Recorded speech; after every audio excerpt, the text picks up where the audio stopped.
அன்பானவர்களே, ஆண்டவராகிய இயேசு கிறிஸ்து நாமத்தில் உங்களுக்கு அன்பான வாழ்த்துக்கள். கிறிஸ்துமஸ் வாழ்த்துக்கள். கர்த்தர் நாளிலே உங்களை இந்த கிறிஸ்துமஸ் நாளிலே உங்களை ஆஸ்வதிப்பாராக. நாங்கள் ஆஸ்வதிக்கிறோம்.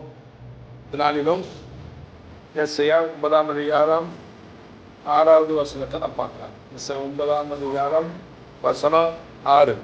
நமக்கு ஒரு பாலகன் பிறந்தார், நமக்கு ஒரு குமாரன் கொடுக்கப்பட்டார், கர்த்தத்துவர் தோல்மை இருக்கும், அவர் நாமம் அதிசயமானவர், ஆலோசனை கர்த்தா, வல்லமையுள்ள தேவன், நித்திய பிதா, சமாதான பிரபு. இத்தனை பேர் அவருக்கு உண்டு.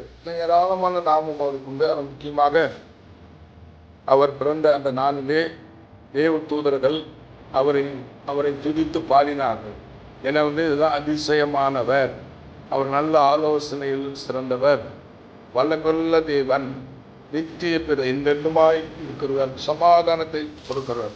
அதனால இதெல்லாம் நமக்கு கொடுக்கும்படியாக அவர் பிறக்கும் போதே அவரோடு கூட அவர் நாமம் இப்படியாக சொல்லப்பட்டது. ஆகவே அவர் நாமத்தின்படியே நமக்கு அதிசயங்களை நம்முடைய வாழ்க்கையில் அவர் செய்வார், அற்புதங்களை செய்வார், பெரிய காரியங்களை செய்வார். ஒவ்வொரு நாள் நம்ம எதிர்பார்க்கலாம், அவர் இந்த வருஷத்தில் எனக்கு அதிசயங்களை செய்வார், எனக்கு எல்லாத்துக்கும் நல்ல ஒரு ஆலோசனை கொடுப்பார், கண்ணியத்து ஆலோசனை சொல்லுவார். வல்லமையுள்ள தேவனாக இருப்பார். அவரை விட வல்லமையுள்ள தேவன் எனக்குள்ளார் இல்லை, அவரோட வல்லமையுள்ள காரணம் எனக்குள்ளார் இல்லை.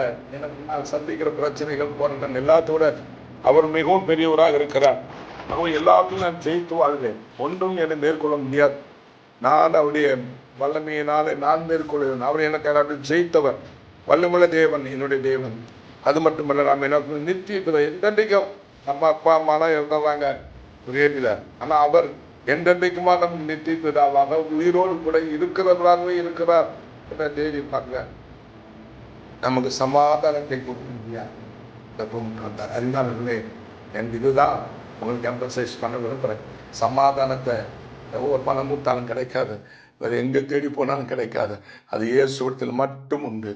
அவர்கிட்ட வரும்போது நிரந்தரமான சமாதானம், எல்லாம் அவருடைய சமாதானத்தை, உலகம் கொடுத்த சமாதானம் அவருடைய சமாதானம் கொடுத்து ஆசீர்வதியாய் வந்தார். இந்த நாளிலே அவருடைய நாமத்தின்படியே நம்மை ஆசீர்வதித்து நமக்கு குடும்பத்தையும் நம்மையும் அப்படியே ஆசீர்வதித்து வருடம் முழுக்க அப்படியே நடத்துவாங்க.